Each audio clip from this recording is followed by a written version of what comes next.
Most likely, if they come to power in my country, they'll be more sensible negotiators for nuclear disarmament and withdrawal of the Soviet troops from many parts of the world. But if someone from the party structure or the KGB structure were to give the orders for a military they have to obey, they yes, would follow. because they are professional military. But they, you see, the triangle of power and hate in USSR is the party at the top, the party elite, the oligarchy of the party, then the military and the KGB at the bottom.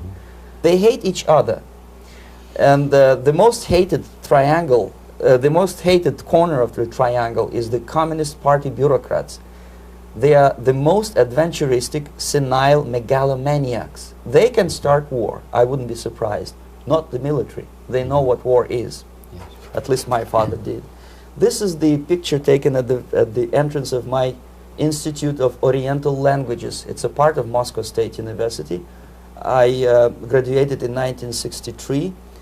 And now, excuse me, which one were you on? I am on the right. You're on the right. And on the left is my my schoolmate Vadim Smirnov, who later was a apparatchik in the Central Committee of the Soviet Union Communist Party. What is an apparatchik?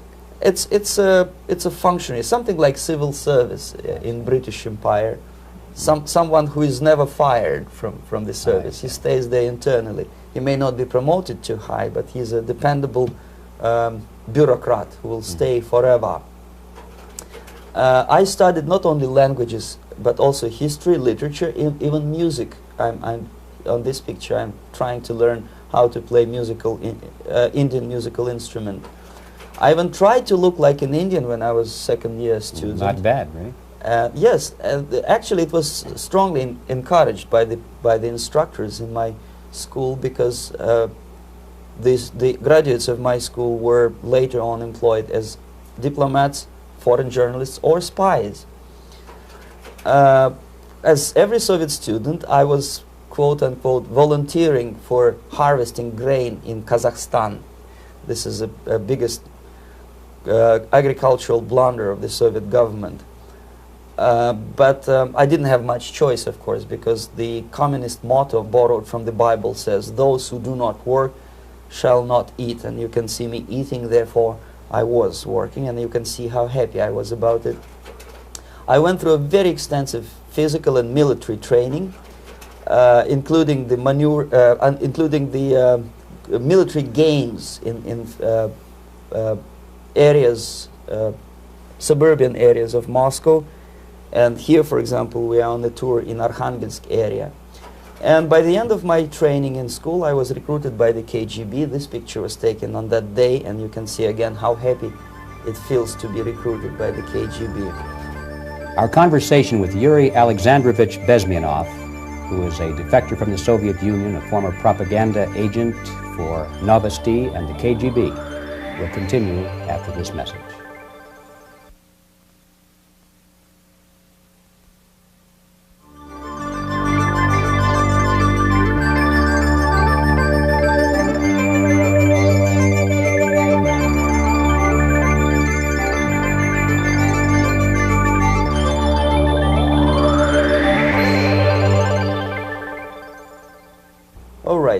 As every student in USSR, I went through very extensive physical and military training and civil defense training too. Unlike in the United States, where civil defense is virtually non-existent, zero.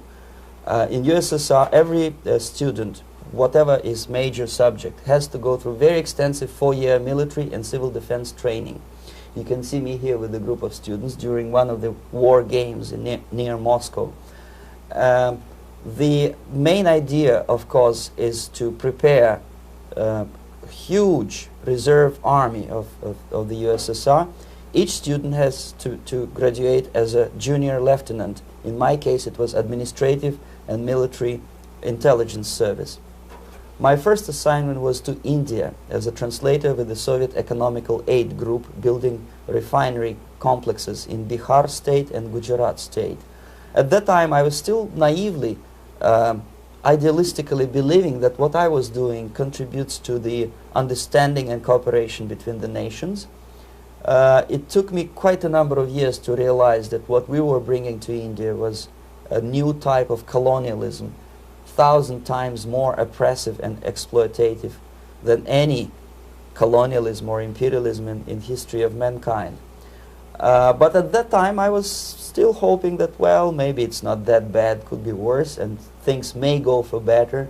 And I even tried to implement the beautiful Marxist motto, proletarians of all the countries unite. I tried to unite with a nice Indian girl, and I was fascinated by Indian culture, by the family life in this country. But obviously Communist Party had different plans for my genes, so I had to marry this beautiful Russian girl. In the span of my career, I married 3 times. Most of these marriages were marriages of convenience, on advice from the Department of Personnel.